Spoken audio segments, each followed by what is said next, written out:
हाय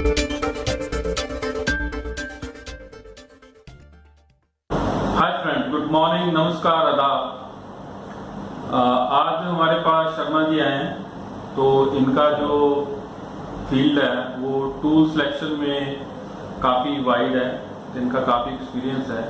तो हमने पहले भी जो वीडियो पब्लिश किया था उसमें हमने डिस्कस किया था कि जो टूल कॉस्ट है उसको हम कैसे कम कर सकते हैं। जो इंडस्ट्री में मेनली हम जो टूलिंग है ना, टूलिंग बड़ी कॉस्टली होती है, जैसे बीएमसी की टूलिंग और सीएनसी की टूलिंग। तो यदि हम उसको ऑप्टिमम वे से नहीं यूटिलाइज करेंगे तो कहीं ना कहीं वो नॉन वैल्यू ऐड करेगी हमारे प्रोसेस में। तो उस फील्ड में, इंडस्ट्री में जो शर्मा जी हैं, इनका बड़ा वाइड एक्सपीरियंस है।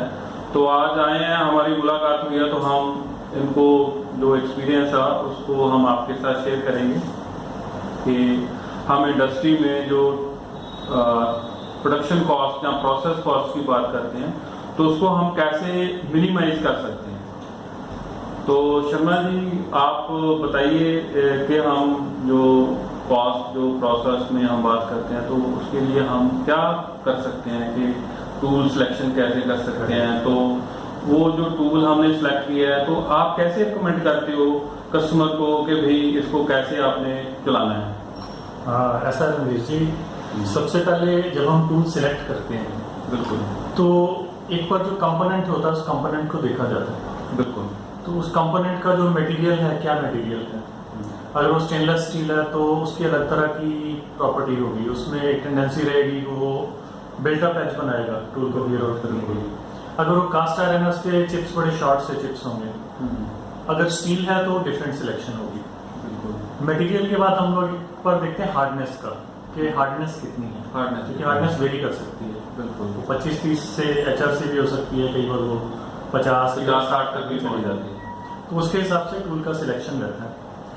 फिर ये होता है कि हमारे लिए वो कितना इम्पोर्टेंट है, हमारे लिए जो मशीन पे हम बना रहे हैं, क्या वो मशीन ऐसी मशीन है, बॉटलनेक मशीन है कि यहाँ पे हमें मैक्सिमम पैरामीटर्स चलाने चाहिए। कई बार क्या होता है, बॉटलनेक मशीन होती है कि भाई अगर इस मशीन पे परफॉर्मेंस नहीं आई तो एक और मशीन ऐड करनी पड़ेगी।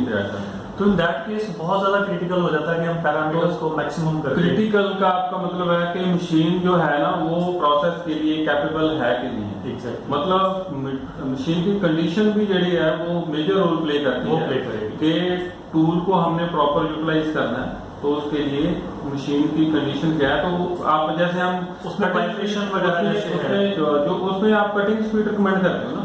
कटिंग स्पीड ऐसा होता है कि जब भी कोई कंपनी का टूल हम यूज करते हैं तो उस कैटलॉग में उसका under different conditions for different materials उसकी कटिंग स्पीड गिवन आप रिकमेंड करते हो और सारा वो रिकमेंडेड होती है कंपनी की तरफ से।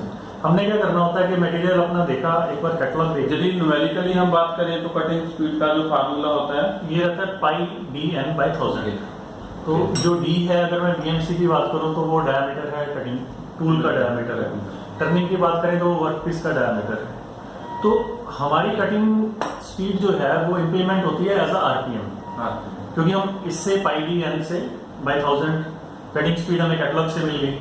इतनी कटिंग स्पीड पे चलाना है। मान लो वो, अगर मैं बात करता हूँ कि वो ड्रिलिंग है तो ड्रिलिंग में 75 की कटिंग स्पीड है, तो इस फॉर्मूले से हम लोग उसके RPM निकालते हैं। मतलब आपको जो इनपुट चाहिए कस्टमर की ओर से, जैसे मैं आपका कस्टमर हूँ, मैंने आपको बुलाता हूँ तो मैं एक कंपोनेंट देता हूँ कि भाई आप उस पे ड्राइंग के ऊपर उसका स्पेसिफिकेशन होगा कि हमने कौन सा पैरामीटर बनाना है, टर्निंग करनी है, BMC करनी है, तो उसके हिसाब से आप हमें रिकमेंड करो। एग्जैक्टली। तो उसमें ये भी रहेगा कि इसकी हार्डनेस कितनी है, उसके हिसाब से आप सजेस्ट करते हो कि इसमें कौन सी टूल। बिल्कुल बिल्कुल। तो ये रहता है। और फिर दूसरी बात आती है मशीन कंडीशन, जैसे कि आपने कहा, क्योंकि मशीन कंडीशन, अगर मशीन में मैंने कटिंग स्पीड बताई, फॉर एग्जांपल मैंने बता दिया कि ये जो ड्रिल है या एंड मिल है ये 130 पे भी चल जाएगा, 120 की 120 पे चल जाएगा, तो वो हमने इम्प्लीमेंट कर दी। उसके बाद हमने ये चेक करना है कि भाई ये लगाने के बाद क्या मशीन में वाइब्रेशन आ रही है। बिल्कुल। और क्या जो हमारे होल्डर्स हैं वो होल्डर्स हम कैसे यूज कर रहे हैं, क्या हम जो साइड लॉक जो होल्डर उसमें यूज कर रहे हैं या हाइड्रो ग्रिप में यूज कर रहे हैं। तो वो कंडीशन हमने प्रैक्टिकली मशीन पे देखनी है कि बहुत ज्यादा अगर वाइब्रेशन है तो वो अपरेंटली उससे क्या होगा कि उसकी लाइफ रिड्यूस हो जाएगी वाइब्रेशन से। एक्चुअली जो कार्बाइड की आप टूलिंग की बात कर रहे हो, यदि मशीन पे ज्यादा वाइब्रेशन होगी तो उसका जो एज है वो ज्यादा देर रिटेन नहीं रह पाएगा है। तो हम कटिंग स्पीड की जो बात करते हैं, कटिंग स्पीड का ये रहता है कि जैसे शर्मा जी ने बताया, रविंद्र शर्मा जी ने, कि उसका जो मशीन कंडीशन भी जो है ना, ये तो रिकमेंड करते हैं कि भी 150 से लेके इन्होंने 300 तक का बता दिया। अब हमारी मशीन की कैपेबिलिटी क्या है, वो 150 पे चलेगी या 300 पे चलेगी।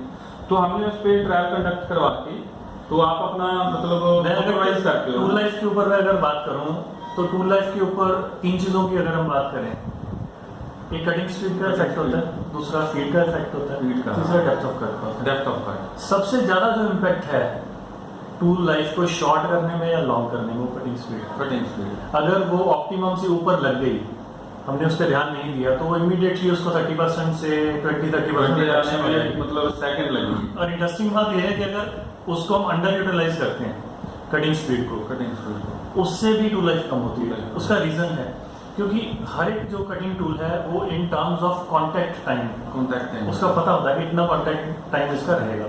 तो अगर हमने कम सा डेप्थ ऑफ कट रखा और हमने उसकी कटिंग स्पीड भी बड़ी कम सी रख ली, फीड भी कम रख ली, तो वो बड़ा धीरे धीरे चलेगा, वो काटेगा भी कम और उसका कॉन्टैक्ट टाइम पहले ही खत्म हो जाएगा, परफॉर्मेंस उसकी डाउन हो जाएगी। तो ये सारी चीज़ों को ध्यान में रखते हुए अगर हम सिलेक्शन करते हैं और यूज़ करते हैं तो हमें ऑप्टिमम एक लेवल सेट करना पड़ेगा, जो कि हम शायद 1-2 बार में, तीसरे में करके कंक्लूड कर सकते हैं कि ये ऑप्टिमम है इसके लिए।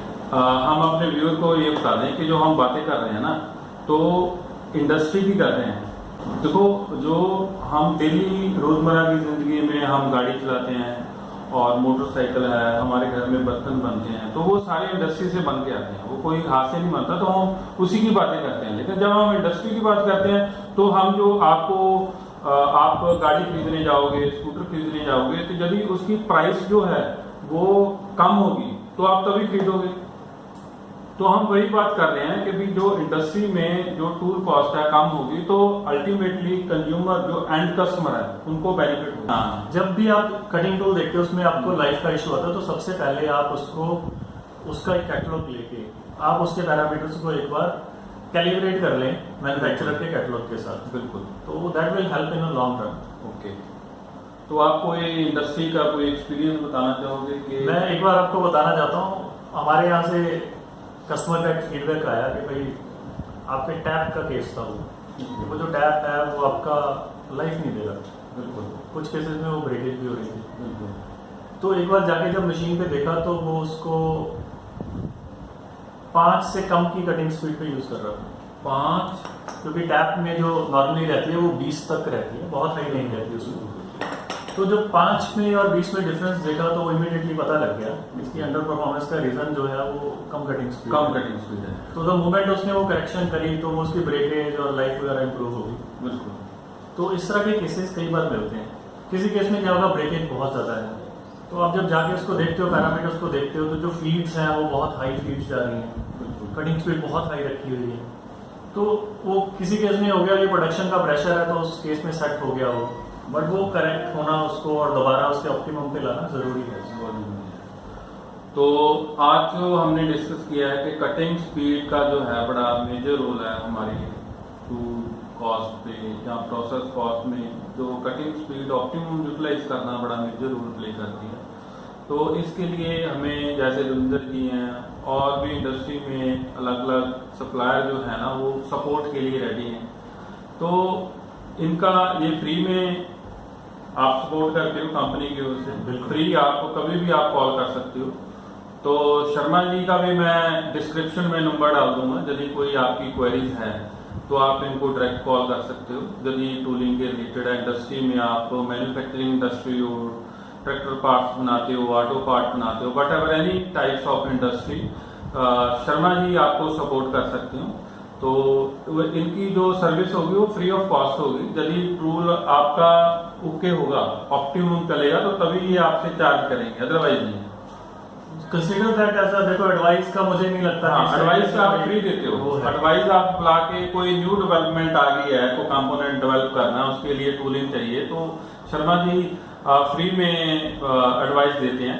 तो ये बड़ी बड़ी बात है कि आज की डेट में फ्री में कोई एडवाइस लेना नहीं चाहता, लेकिन यदि जो जिनको दिक्कत है तो वो कॉल करेंगे तो डेफिनेटली शर्मा जी उनका जो प्रॉब्लम है उनको रिजॉल्व करेंगे। सो दोस्तों आज के लिए इतना ही। Next time with a new topic आपके साथ हाजिर होंगे।